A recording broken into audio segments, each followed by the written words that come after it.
Hello everyone, my name is Alex, and at the age of 16, I earn a lot of money. Do you want to know what is my secret? That's unlikely, because my secret is in the little ventilation window. If you're a teenager like me, write in the comments what the wildest dreams are spinning in your head. If you are a boy, remember about censorship, because I already know about what a person like me can dream about at night. In our school, as if on purpose for training endurance, the girls were like selected, pretty, curvy. Many of them went in for sports like gymnastics and cheerleading, and most importantly, absolutely inaccessible to mere mortals. Only some handsome guy without acne and with a giant ego could approach them calmly, and it's not a fact that he would not have been flipped off. Half of our male company was in the club.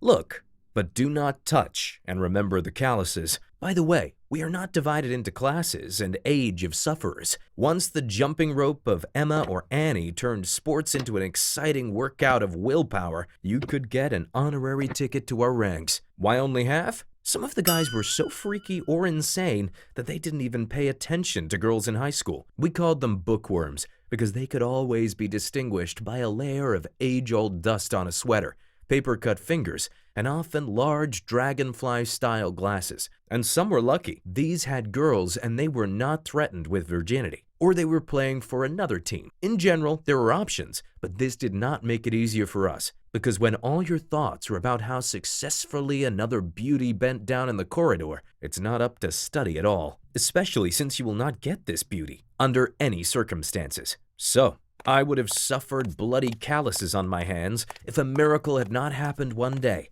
and the wisdom of generations had not descended on me. Wisdom's name was Patrick, and that soulful man was a graduate of our school. At our meeting of losers, he caught me and told the secret passed by word of mouth by the chronic virgins of our school. It turned out that the slogan of our school, unity and brotherhood for centuries, is not an empty phrase. Previous generations of losers took care of their future descendants and accomplished the impossible. They miraculously found an old ventilation window leading directly to the women's locker room. It was a gift from heaven. I prayed for the school's founding geniuses who came up with this simple and highly effective way to combat adolescent hormonal rebellion. And as soon as the opportunity presented itself, I climbed to check whether everything was preserved there. The window was still there. As my sensei said, if you walk to the end of the corridor in the direction of the dressing rooms and then turn to the black exit and, before reaching it, dive into the small, inconspicuous door of the boiler room, you will find happiness. A small ventilation window,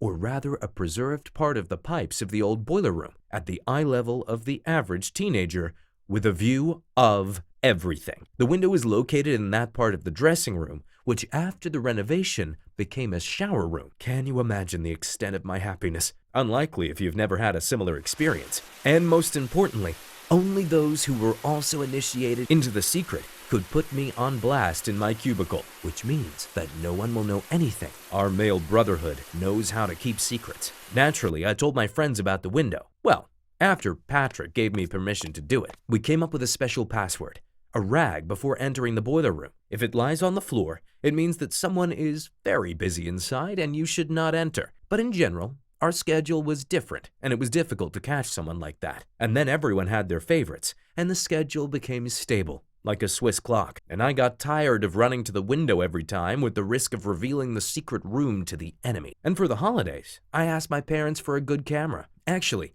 I've always been into photography, but I shot with my phone and didn't take it seriously. But here, such shots were wasted. Parents were not surprised at my request and did not even insist on something of their own. They just gave me money. And then my dad took me to a good hardware store. Even if it seemed strange to my parents that instead of an expensive camera with a bunch of bells and whistles, I chose inconspicuous, almost spy equipment. No one asked anything. I love my parents. They are so uninquiring. The new camera was small, but the size of a pack of gum, and lacked many functions. But he could take photos and videos in complete darkness in maximum quality. The only question was in a good memory card. That's how I started my career as a stalker fetishist. I spied on the girls, took pictures, and hid them. under such a bunch of passwords that even the Pentagon would envy. It was my personal, slightly embarrassing, but favorite hobby, and I didn't want anyone to know what I was doing. You can't explain to people that it's just a labor of love. They will immediately start calling names, coming up with different nicknames. My happiness,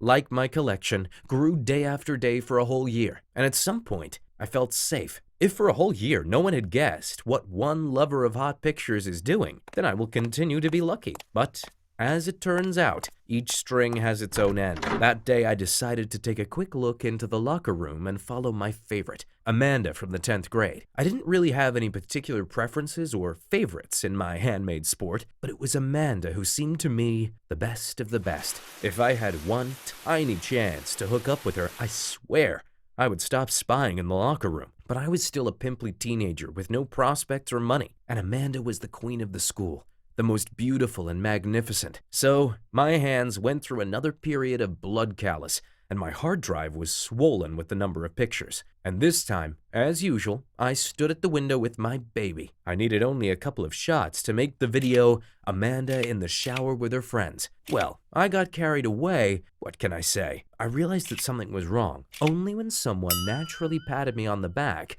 from the bottom of their hearts, lightly hitting the floor. I turned, and there was a coach. He crossed his arms over his chest and looked straight into my soul, clearly displeased, even slightly contemptuous. I already thought that this was the end. My paparazzi career was over, and maybe my life too. He even began to mumble something in my defense, but instead of swearing an instant exposure, the coach grabbed me by the elbow and dragged me into his office. And already there, we had a conversation that I didn't expect at all, to be honest. The coach offered me, no, not dropping out of school at will.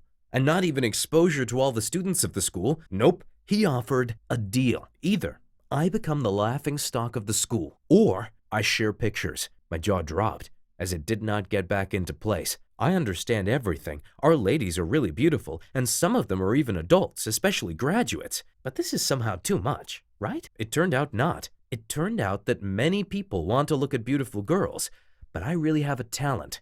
The coach was convinced of this when he gutted the memory of my camera, and I have a good camera, and the opportunity to earn money. Real money, not something abstract like self-esteem. No one gave me time to think, and the choice, as such, was not offered to me either. In fact, I didn't want the shame. It's such fame for the whole city that it's easier to move right away, and preferably immediately to Alaska or to the deserts of Mexico. So I agreed, although I felt extremely uncomfortable. The coach laughed off my face and said that he didn't need all the girls. I can keep Amanda for myself since I like her so much. And in general, he is only interested in graduation classes. I relaxed, even though the whole thing still looked ugly. Out of curiosity, I asked where I slept like that. The coach laughed and said that I was not the first to be so curious, and this window was popular even when he was a snotty schoolboy himself. In general, yes, it was to be expected. One of the founders of the Club of Losers was in front of me. The main thing is not to call him that in person, because the guy's fists are harsh, and he has the reaction of a former boxer. I did not ask why he needed all this, and where the photos go. Obviously not for the newspapers. We never talked about it again. I just put a folder with my work in an empty drawer in the men's locker room in the end of the week, and the next day I took an envelope from there with a nice amount of money. I don't know how much and whom the coach sold the photos, but I never got less than $500. Over time, my dirty little hobby turned into a job. These girls didn't inspire me much anymore. Well, they are beautiful, yes, but it would be better if they were in the correct poses and not twitch at the most crucial moment.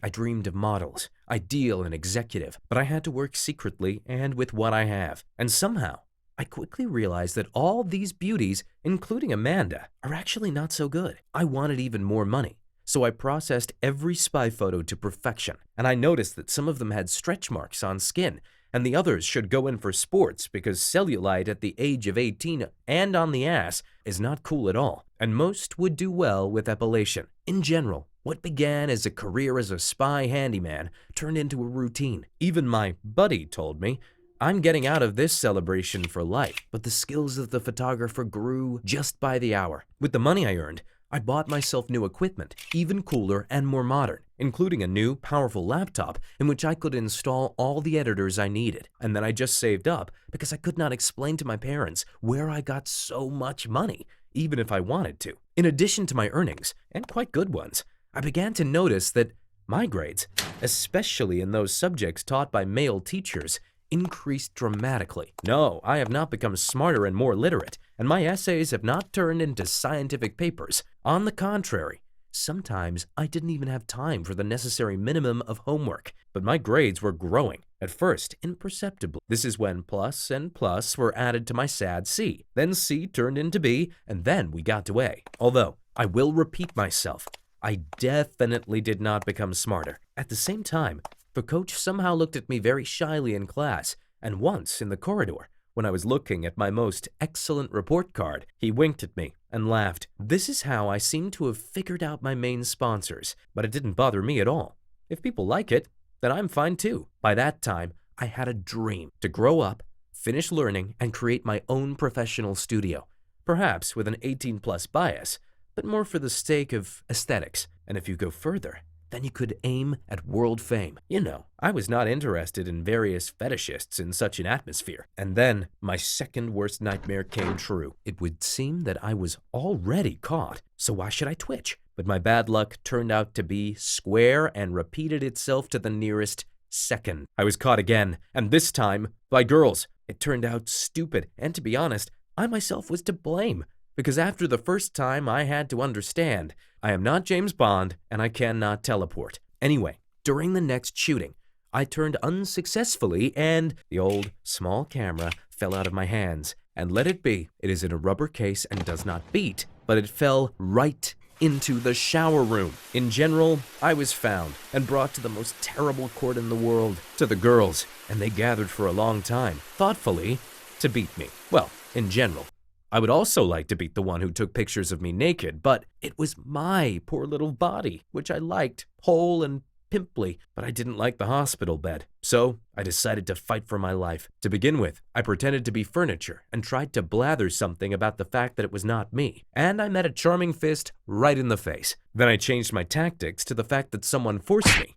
This is the first time, and you will not prove anything. And this time, the fist said hello to my kidneys. I was afraid. Even dropping out in disgrace seemed like a good idea. So what? Everyone laughs, but I'm alive and well. And in Alaska, it's not so bad. You can get a husky, like in those movies about sled dogs. And then, after another poke, an amazing idea came to my head along with a concussion. Money. Everyone loves money. I said it out loud, between beats. The girls stopped, and they looked at each other, and I tensed, because you never know. And what if suddenly one more fatally would hit me, and that would be the end?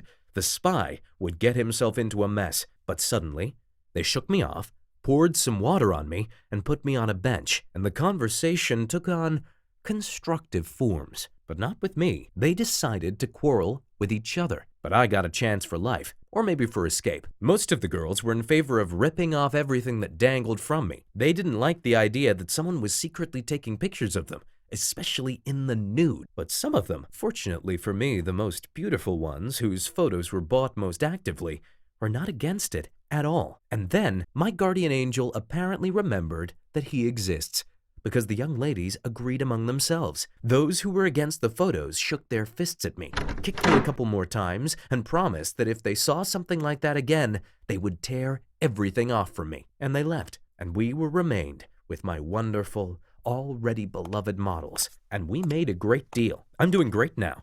I pay the girls a portion of my income, and they pose for the camera for it. We did everything so that no one who was not included in our contract accidentally got into the frame. Even my models now go to the shower on schedule, so there is nowhere to wait for the setup. My income is growing. Our overall grades, too. The girls suddenly became excellent students with excellent grades and characteristics, as well as fashionable clothes, gadgets, and certificates to cool gyms and all sorts of girlish cosmetology. The coach is shining and recently bought a new car. There will be no conclusion or insight. Everyone understands perfectly well that they are doing a bad deed.